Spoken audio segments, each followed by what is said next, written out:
नमस्कार मित्रांनो, आज आपण बोलणार आहोत एका अत्यंत महत्त्वाच्या आणि जमीन मालकांसाठी क्रांतिकारी निकालाबद्दल। हा निकाल म्हणजे सर्वोच्च न्यायालयाने 7 नोव्हेंबर 2025 रोजी दिलेला निर्णय रोहन विजय नाहर आणि इतर विरुद्ध महाराष्ट्र राज्य। या निकालाने महाराष्ट्रातील लाखो एकर जमिनीवर लावलेले खाजगी वन म्हणजेच प्रायव्हेट फॉरेस्टचे लेबल रद्द केले आणि मालकांना त्यांची जमीन परत मिळवण्याचा मार्ग मोकळा केला। आता याची पार्श्वभूमी काय होती मित्रांनो, 1975 मध्ये महाराष्ट्र सरकारने महाराष्ट्र खाजगी वने संपादन कायदा आणला। या कायद्याने खाजगी मालकीच्या वन जमिनी सरकारकडे संपादित करण्याची तरतूद केली।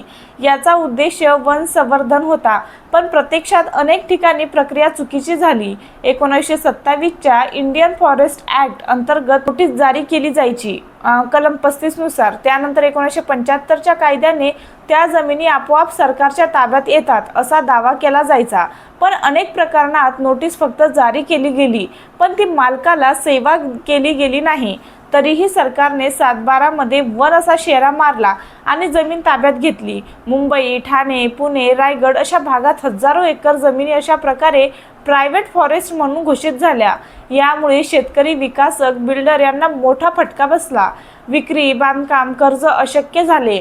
बॉम्बे हायकोर्टाच्या 2018 च्या निकाल 2018 बॉम्बे हायकोर्टाने देवकुमार आणि इतर प्रकरणात 173 याचिका फेटाळल्या आणि सरकारच्या बाजूने निकाल दिला। हायकोर्टने म्हटले की नोटीस जारी केली की पुरे, सेवा झाली की नाही हे महत्त्वाचे नाही।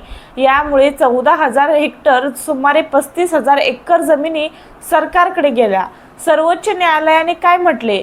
सर्वोच्च न्यायालयाने हा निकाल रद्द केला आणि खूप कडक भूमिका घेतली।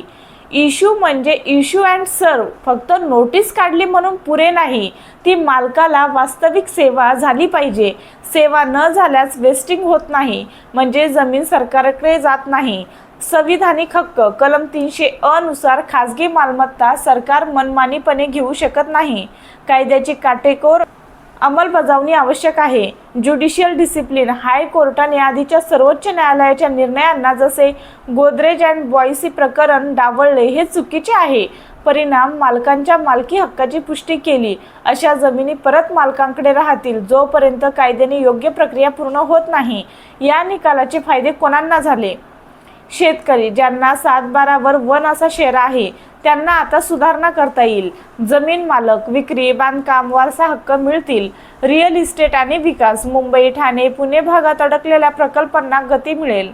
त्यानंतर कायदेशीर स्पष्टता, आता फक्त नोटीस पुरेसे नाही, सेवा सिद्ध करावी लागेल। आता पुढे काय करावे? तुमच्या 7/12 उताराची तपासणी करा। इतर अधिकारमध्ये वनाचा शेरा आहे का? तर असेल तर तहसील वन विभागाकडे अर्ज करा। निकालाचा हवाला देऊन सुधारणा मागा। वकिलाची मदत घ्या। जर गरज पडली तर हायकोर्ट, सुप्रीम कोर्टात याचिका दाखल करा। लक्षात ठेवा, हा निकाल सर्व प्रकरणांसाठी लागू होतो, पण प्रत्येक केस वेगळी असू शकते। मित्रांनो, हा निकाल म्हणजे खाजगी मालमत्तेच्या हक्कांचे संरक्षण। सरकार मनमानी करू शकत नाही हे स्पष्ट झाले। जर तुम्हाला तुमच्या जमिनीचे प्रकरण असेल तर कमेंटमध्ये सांगा किंवा योग्य वकिलाशी संपर्क साधा। धन्यवाद। लाईक, शेअर आणि सबस्क्राईब करा। पुढच्या व्हिडिओमध्ये भेटूया। जय हिंद, जय महाराष्ट्र।